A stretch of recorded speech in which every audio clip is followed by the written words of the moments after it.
You know, I'm watching here. There's a chat person out there who said, "Guy is a lucky man being with two beauty queens." I like that guy. Isn't this one of the wonderful parts about being a radio or a television personality? Is you've always got hot chicks around. I warned you. You make a whole world jealous. Yes, of I you. am I'm a lucky guy. We are coming to you live from the Gene Woods Racing Experience.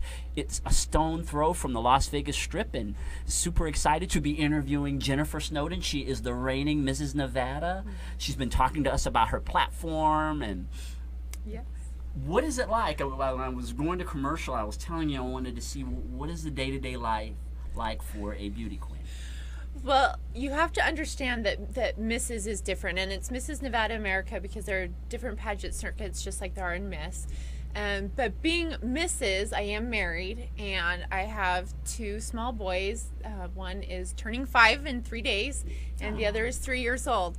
So I actually joke all the time. I'm like, oh, if people could only see me now when I'm, cleaning up the mess. And, I even had a picture on Facebook. There was one night my son was so ill and just having a very rough night. And I'm laying on the tile bathroom floor with him in my bathrobe. And I'm like, the life of a beauty queen seems so glamorous when you're out in the public. Oh, if only they could see me at home.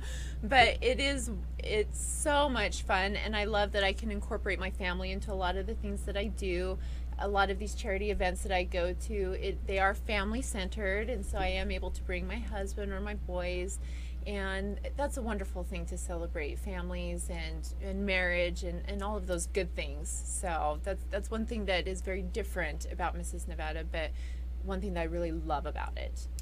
So do you changing diapers, or you give it to your husband to do it? We're working on the potty training. So when I say it's not always glamorous, it's not always glamorous. But I love my boys, and I wouldn't trade what I do. And they're so fun because whenever they see me go out the door, even this morning, oh, Mommy, you a princess? Yes, I am a princess. So isn't that nice? it's so sweet. Cute. They melt my heart. And they, oh, Mommy, you so beautiful. I'm like, oh, they're who I, their opinion of me means more to me than anybody else out there. So for them to say that, it warms my heart. So what is your daily schedule like? You make a certain hours exercise, I imagine, and social events, and the family, young babies, boys. Oh my gosh! I do. My day starts early. I'm definitely a morning person. By 9 o'clock, I am ready for bed. So I typically get up around 4:30 in the morning so I can go to the gym and get my workout in. I like to get it done for the day. There's nothing worse than taking the time it gets to get ready, the crown and everything, and then you're going to go sweat it all off. So I get my workout done in the morning, come home, get my boys breakfast, get them dressed, and then, yes, it is a lot of commitment, a lot of time, but, again, I'm able to incorporate my family into a lot of it. I'm the oldest of 10 siblings, so I am tremendously blessed to have my sister who's You've got a lot of babysitting, haven't you? Yes. I have. So my sister is living with me right now just to help watch my boys while I go to a lot of these events and while I'm out in the community, and that's a tremendous blessing that I've had. And so, you do the best to manage it, and it's a juggling act, but you do it and you make it work, and things turn out. So how do people receive you? I know you don't spend your whole life with that crown on your head and that sash, but a pretty good chunk of your time when you're in the community, you're representing that pageant. Absolutely. Well, you are representing the Mrs. Nevada America organization and the Mrs. America organization, because I am currently preparing to compete in Mrs. America. And that does come with a tremendous amount of responsibility. I always want to make sure that I represent not only Mrs. Nevada America and Mrs. America, but I'm also representing the state of Nevada to the best of my abilities. I want any interaction that I see, especially where we are such a tourist destination. You are meeting people not just from Nevada, but from around the country and from around the world. We are an international destination. So making sure that their interactions with me are always a positive one, that they go away thinking, wow, the people from Nevada are very warm, they're very friendly, I've really enjoyed my experience here. So, that's something that I always try to keep in mind. But also, having this crown, whether you like it or not, it is a great way to get people to listen to you and to affect change. Like I said, my platform is health and fitness, and I like to focus on helping mothers and women of all ages. But another aspect of that is I'm very passionate about nutrition education. And so I've been working with various organizations, going into schools, educating children about nutrition, because the obesity levels of our kids I go in every classroom I go into, I count the number of children who are overweight or obese, and from what I've counted in the classrooms I've been, it's actually above what the national average is, which is a scary thing.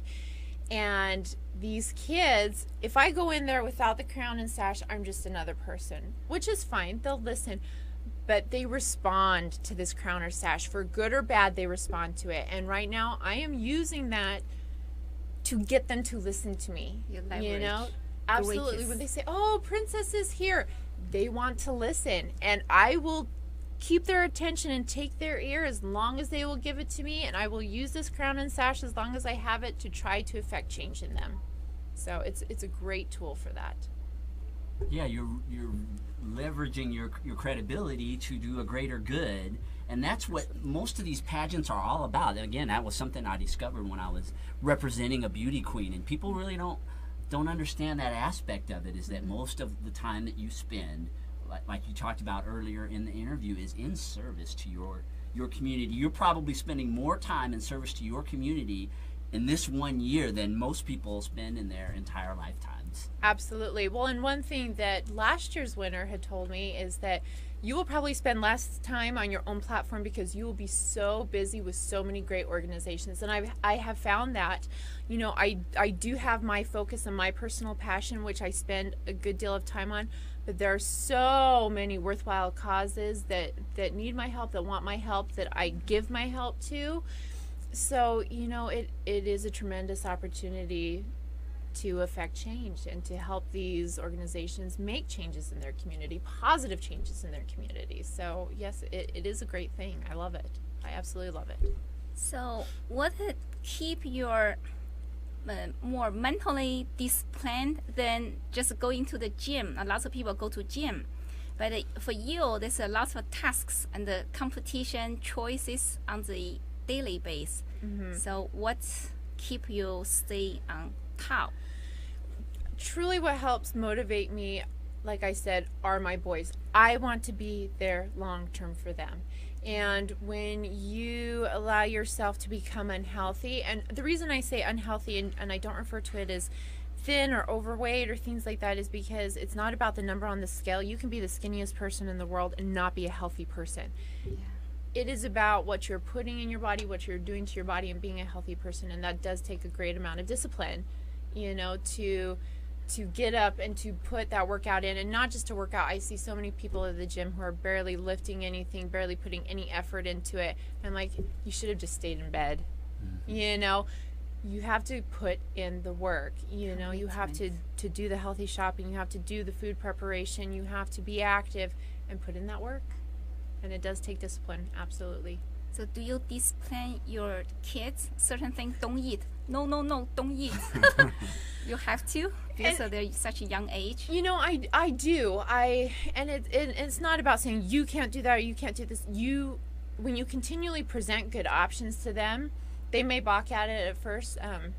My kids, loved juice, but juice is it's sugar. It's sugar. So when you just stop giving them juice and their only option is water, eventually they're going to start asking for water. And my boys now, they will chug water. And it's the same thing with anything. My son loves salad. Did he like it at first? No, he didn't. Ew, gross, Mommy. But you keep putting it in front of him, and I'm not going to, we're not going to leave the table until you eat that. So I just keep presenting it. All you have to do is take one bite. You take one bite, you're done. We can throw the rest away. And it just, it goes from there. You just have to build upon it. So yeah, my kids do eat Jennifer, healthy it's been such a pleasure to have you in here. Thank Mrs. you. Nevada America, Jennifer Snowden, was a guest on the Guy Dawson Show, and we wish you nothing but success as you continue your reign. and I know you're going to help a lot of people in this community with your various platforms, and congratulations. Well, thank you for having me. Congratulations. This is the end of Helping this lots week's of people. edition of the Guy Dawson Show. Say bye, Kwan. Bye. See you next week.